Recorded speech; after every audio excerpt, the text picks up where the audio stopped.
Ukraine के राष्ट्रपति Volodymyr Zelensky ने सोमवार यानी 17 फरवरी को यूक्रेन में युद्ध को समाप्त करने के लिए अमेरिका और रूस के बीच हुई वार्ता को खारिज कर दिया। उन्होंने इसे खारिज करते हुए कहा कि वो अपने भविष्य के बारे में किसी भी चर्चा में शामिल होने को तैयार है।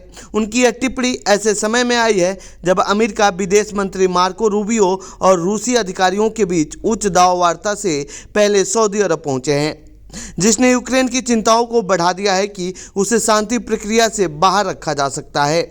यूएई राजकीय यात्रा के दौरान वीडियो कॉन्फ्रेंस के जरिए जेलेंस्की ने कीव में संवाददाताओं से कहा कि यूक्रेन वार्ता में भाग नहीं लेगा और उनके बारे में कुछ भी नहीं जानता।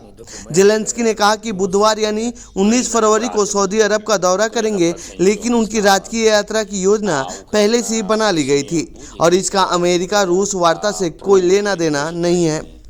पत्रकारों से वीडियो कॉन्फ्रेंस से बात करते हुए जेलेंस्की ने कहा कि यूक्रेन सऊदी अरब में वार्ता में हिस्सा नहीं लेगा। यूक्रेन को इसके बारे में कुछ भी पता नहीं था।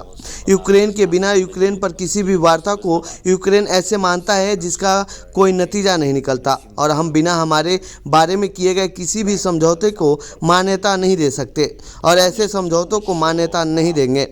सवाल सिर्फ संसाधन लेने का नहीं है, सवाल यह है कि आप क्या निवेश करते हैं ताकि इस संसाधन से कुछ निकल सके। हम सिर्फ कच्चे माल के लिए एक साधारण आपूर्तिकर्ता नहीं हैं, और मुझे लगता है कि इस बिंदु को दस्तावेज में स्पष्ट रूप से दर्शाया जाना चाहिए।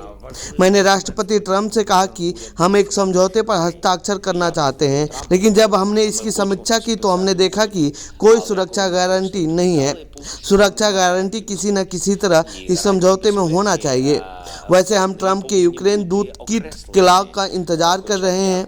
चूंकि हम किसी भी तरह की वार्ता के बारे में बात करते हैं, इसलिए हम केलॉग का इंतजार कर रहे हैं। हमारे बीच सहमति बनी थी कि वह हमारे पास आएंगे। मुझे लगता है 20 फरवरी को आएंगे।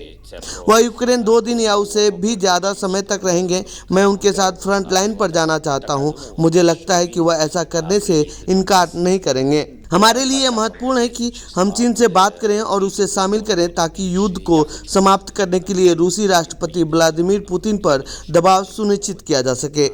हम पहली बार चीन की रुचि देख सकते हैं। मुझे लगता है कि यह ज़्यादातर इस तथ्य के कारण हुआ है कि सभी प्रक्रियाएं तेज हो गई हैं। मैं चाहूँगा कि वह यूएई के राष्ट्रपति शेख मोहम्मद बिन जायद अल नहायान कैदियों की अदला बदली और रिहा किए जाने वाले कैदियों की संख्या बढ़ाने की कोशिश करें।